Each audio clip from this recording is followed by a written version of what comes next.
Dans la précédente vidéo, nous avons vu comment convertir 1200 en base 5 pour obtenir 14300 en base 5. Par contre, c'était un peu fastidieux. On a utilisé ce qu'on appelle une méthode glouton. On a appliqué un algorithme glouton, en anglais on appelle ça Greedy Algorithm.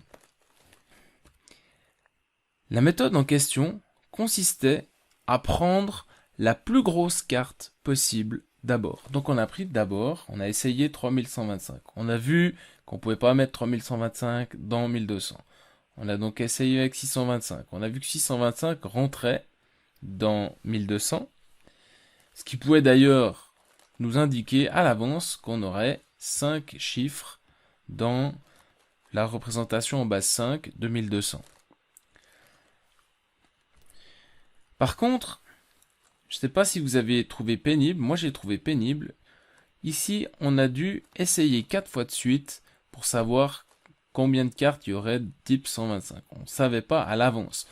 On a pris 575, on a fait moins 125, 450. On a remis une deuxième carte, on a fait 450 moins 125, 325.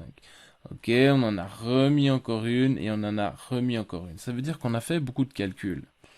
La question, est-ce qu'on n'aurait pas pu optimiser le processus un tout petit peu et se demander à l'avance, par calcul, combien il fallait de cartes 225? Est-ce qu'on n'aurait pas pu, au lieu de faire tous ces calculs-là, savoir à l'avance qu'il nous faudrait 4 cartes 225?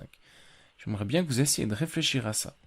Donc on a fait le premier calcul, on a fait la première étape, on a fait notre carte de 625 qui était en place. En d'autres termes, on était à ce stade-là. Est-ce qu'on n'aurait pas pu savoir à l'avance combien il faut payer des cartes de 125 du premier coup?